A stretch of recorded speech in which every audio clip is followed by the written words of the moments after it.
Blue Protocol is actually not that bad of a game, but it's not that good either. And I know what you're gonna say. Darius is just a gooner who wants to sell us this game in order to make money out of gacha. And I understand why you think that. But I've been playing this game a good amount this past 2 days, and it's kind of enjoyable. The combat is okay, the encounters are pretty fun, and the progression of the game is also pretty interesting. There's a lot of cool social events like wall bosses and events where you all go through multiple wall bosses one at a time. Special events like this dance one where you just have to go into the spot, dance, and you're gonna start getting rewards for an entire hour if you want to. And you can make some friends while you're earning these rewards. If you look past the horrible UI, menus after menus after menus, and the fact that the game is obviously trying to make you spend money as every gacha would, it's a pretty okay MMO. If you like other gachas and you like MMOs, yeah, sure, this is not gonna be better than Genshin, but it will have some things that Genshin Impact won't have because it's way more social. And I think that's a pretty cool thing. So let's go through the good things, the bad things, so you can make a decision whether to try this free game right now. Subscribe to the channel for more content like this. Go to my Ko-Fi if you want to support my content. Go to my Twitch to watch me live every morning, and let's get into it. First, let's talk about the good things, because there's plenty of bad. Even while leveling, you actually have a good amount of things to do, like killing the special solo challenges that are pretty fun and interesting with a timer. If you do enough damage, you get more and more rewards. The dungeon bosses are pretty fun too, with some cool mechanics, making it actually an interesting thing to do in the meantime. I particularly really like this mechanic where you have to shoot an orb back to this boss to do damage to it and, of course, make it vulnerable. The gear system is pretty fun to progress through, even though it's gacha. It gives you a lot of cool stuff for free, at least in the leveling. We'll see how it goes in the end game. The talent system is interesting enough, at least now while leveling, giving you some cool options and obviously making you be able to just reset if you so want to try some other type of ability, which I think is pretty nice. You can actually change your class and level it up at any point, which is also super cool.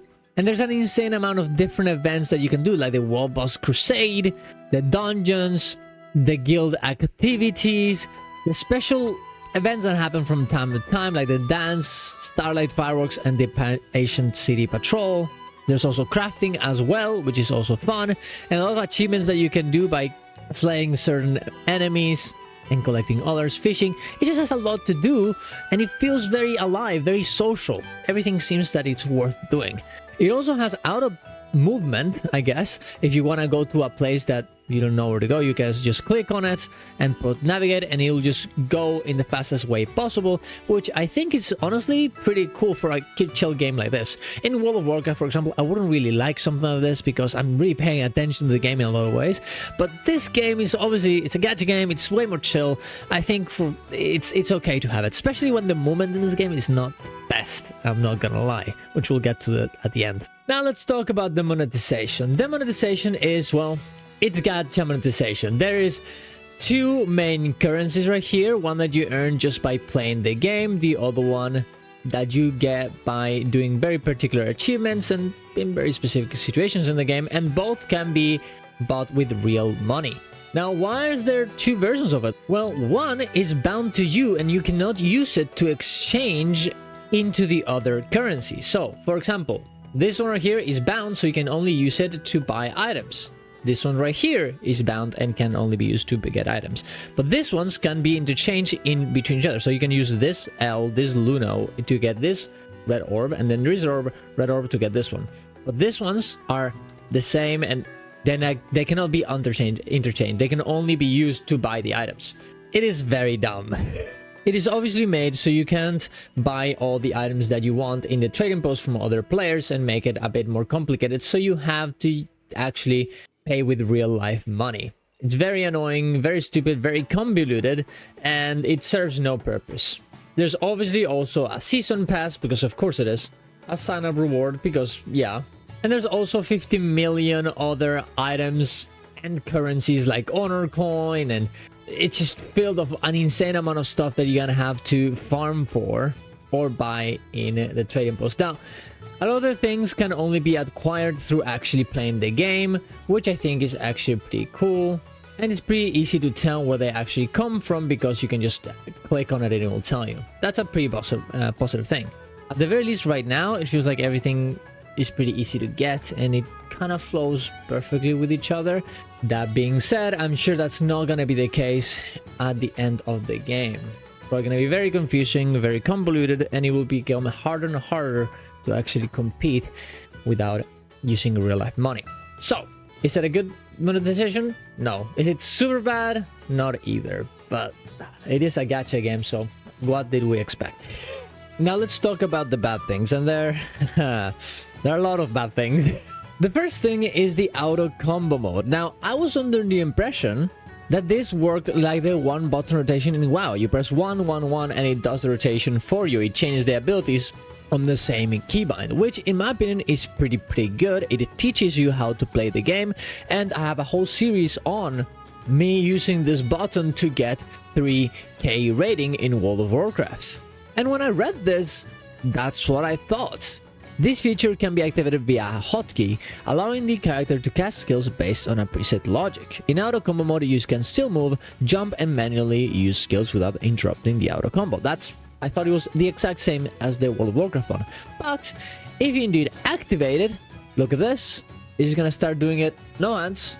It's just gonna start moving itself to the nearest target and killing it, which is indeed pretty useful. No, I thought that I wasn't gonna move, but it moved anyways. There you go.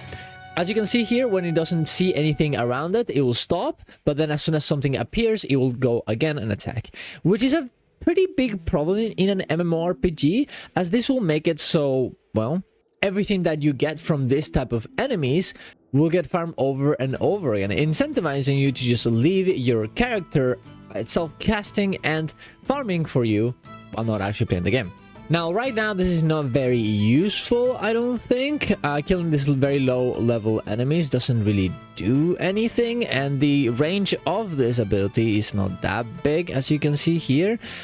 This definitely cannot be used in dungeons, raids, or any type of actual content, but at the end of the day, does it really matter? In a game that is all about economy and, well, it's an MMORPG. That's kind of what these games are. I think it's a big issue, and it's obviously here because of it being a mobile game.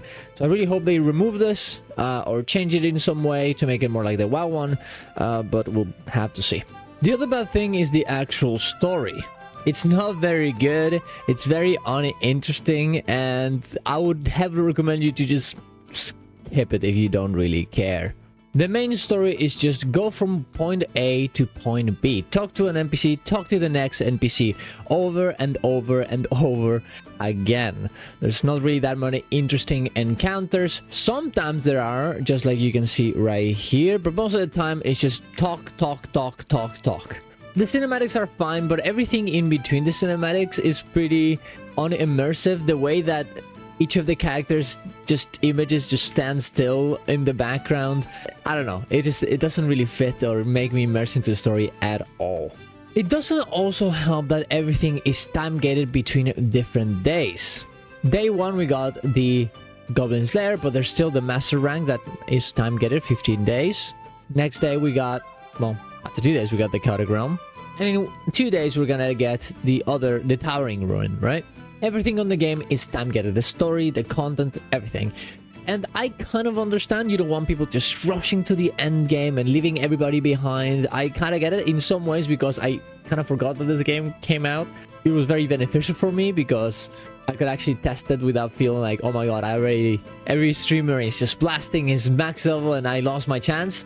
But I don't know, I feel like games shouldn't really need time getting. If you want people to explore the actual game, just, I don't know, give us something to do in the middle time and some incentive to actually do it. Maybe you can say the only way that you actually get to this part of the story is by getting this amount of gear, and you have to grind all these dungeons and do this open world bosses and all this sort of stuff, and then you feel like you achieved something instead of just waiting for a few days. That would make it so much more interesting, so much more meaningful, instead of like, what's the point of doing all this content if I can just wait it out and try it in a few days, and all the effort that I put before is useless. I think this would be a better way of doing it, and I think a lot of people feel the same way. But okay, all these things are kind of optional, aren't they? The auto combat can be changed, the story you just have to do it once, and the time gating will just happen one time and then never again. I think, I hope. There's one problem that I think it's pretty big in this game, and that is the combat. The combat is pretty flashy, it looks kinda sick, and is at the very least a bit interesting. But it feels very static in a lot of ways. It feels like everything is, hey, you're animation locked in some way, right? You jump and you can't dash while you're jumping, for example, at least right now. Maybe this changes in later moments, right, in the later of the game. But the entire game, the movement, the combat, it's not as good as other games, and I don't really see the reason why. Maybe it's because it's in a mobile game and people can't really do that kind of stuff in mobile, but it's a little bit disappointing for it, you know, supposedly being the new gen MMO. You know, there's a lot of things that we've learned throughout these years that I feel like this game should have. So, will this game actually survive, or will it die? It's kind of hard to tell right now, because we don't really know how the end game is gonna work. We don't know a lot of the things at this, you know, we're just at the start of the game. But considering everything, I think it will survive in spite of all the problems it has. Not because of the good things it has. The good things it has are not that many, but there's realistically no game like this right now. No MMORPG, right? You have Genshin Impact or something like that that is way better than this in so many different ways, but it's an MMO. And I think that's the main thing about this game that is good, that is different, that will make people actually want to play. The fact that you can do events with other people, that you can hang out with them, that you have little events like fishing and dancing and doing world bosses hunts. All these things are very, very cool, and no other game has it in an anime aesthetic. So I think it's definitely possible. They will really have to do a lot of work for it and listen to the community to make this work, but I'm definitely interested to see what's gonna happen. Am I gonna play an insane amount? Probably not. I'm just gonna be waiting around to see what happens first, but let me know what you guys think. Are you gonna play it? Are you not gonna play it? Are you just gonna uninstall it instantly? I think it's a free game. You should definitely try it out to see what you think. There's not really any reason to, but I'm probably gonna end up going to go play Legion Remix instead. And of course, New World. Go check those videos out if you wanna try the New World expansion. It's pretty cool, and the Guild Wars 2 expansion also coming out very soon. Thank you very much for watching, guys. Subscribe to the channel for more content like this. Go to my Ko-Fi. See you guys around. Bye bye.